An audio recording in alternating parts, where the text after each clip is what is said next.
Sumiklab na naman ang tensyon sa West Philippine Sea matapos magkaroon na naman ng panibagong pag-water cannon ng China Coast Guard vessels sa ating mga vessels sa pinag-aagawang teritoryo at makikita nating luging-lugi talaga ang Pilipinas dito dahil sa napakalaki ng mga barko ng China. Hindi lang din ang Philippine Coast Guard ang napuruhan dito dahil pati ang mga barko ng BFAR ay winoter cannon din at binangga pa mismo ng mga barko ng China na naging sanhi upang magkaroon ng malaking pinsala ang mga naturang vessels. Napuruhan ang radar ng mga barko ng BFAR at makikitang tinatarget talaga ng China ang navigation at communications equipment ng ating mga vessels dahil plano talaga nilang sirain ang ating mga nakadeploy na assets. Samantalang ang mga Parola class patrol vessel naman na nakita nating pinagtulungan ng dalawang barko ng China ay hindi masyadong nakatamo ng pinsala at makikita talaga sa mga sitwasyon na ito kung gaano kadikalidad ang mga Japanese-made vessels. Mayroong nasa 10 Parola class vessels ang Philippine Coast Guard na nabili ng bansa sa halagang 4.6 billion pesos, ngunit kulang na kulang pa ang mga ito lalo na't napakalawak ng coastline at territorial waters ng Pilipinas. At dahil nga sa dekalidad ang mga vessels na gawa mula sa Japan, bibili na naman ng panibagong mga patrol vessels ang Philippine Coast Guard at sa ngayon ay hindi na maliitan ang kanilang bibilhin kundi mga naglalakihang barko upang tapatan ang China. Mabibili ng Pilipinas ang mga ito sa pamamagitan ng tinatawag na Official Development Assistance ng Japan na kung saan magpapahiram sila ng nasa lagpas 24.5 billion pesos upang magawa ang mga bagong patrol vessel.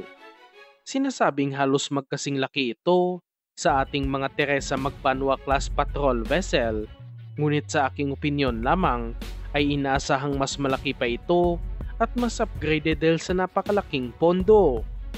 Nabili ng Pilipinas ang mga Teresa Magbanwa sa halagang nasa halos 3.4 billion pesos bawat isa, samantalang ang bagong bibilhin na ito ng ating Coast Guard ay nagkakahalaga ng nasa 4.9 billion pesos bawat isang vessel. Umaasa din tayo na aarmasan ito ng ating Coast Guard kahit mga 57mm naval gun lamang dahil makikita naman natin na armado nito ang mga barko ng China kaya karapat dapat lang dinalagyan ng ating mga sariling vessels. At sa aking opinyon lang din, dapat nang ilipat ng Philippine Navy ang kanilang mga Hamilton-class cutter o tinatawag na mga Del Pilar class offshore patrol vessels sa PCG kung sakaling dadating na ang kanilang mga in-order na mga HDP 2200 OPV mula sa South Korea. Malaki at armado ang mga Del Pilar OPVs at kahit na ang bansang Vietnam ay ginamit nila ito sa kanilang Coast Guard dahil hindi talaga pang Navy ang naturang vessel. Maliban sa mga vessels para sa PCG, marami pang nakatakdang ibigay ang Japan sa Pilipinas katulad na lang ng mga UH-1J Combat Utility Helicopter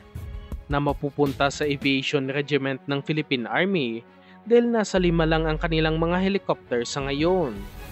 Umaasa lamang ang ating Army sa mga Black Hawk helicopters ng Philippine Air Force at dapat ay magkaroon din sila ng sariling mga ganitong assets upang mas mapadali pa ang kanilang mga operasyon. Ibang-iba ang mga UH-1J Combat Utility Helicopter kumpara sa mga helicopter noon na gamit ng hukbong sandatahan na kung tawagin ay mga helicopter na nanggaling pa sa Vietnam War dahil ang mga UH-1J ay gawa sa Japan na upgraded na rin ang mga sistema at mas pinalakas pa ang makina nito at mas bago ito dahil nitong 1990s lang ginawa ang aircraft. Kasama din sa sinasabing matatanggap ng Philippine Army mula sa Japan ay ang mga Type 74 main battle tank dahil kakailanganin din ito ng Army sa mga operasyon laban sa mga lokal na rebelde. Ngunit hindi sinabi kung ilang tangke ang idodonate ng Japan sa Pilipinas.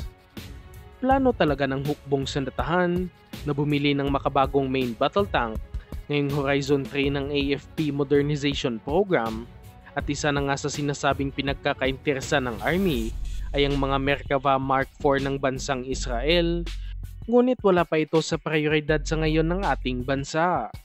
Mas binibigyang prioridad sa ngayon ang mga air defense system, mga anti-ship missile system, mga guided missile warships, at lalong-lalo na ang mga multi-role fighters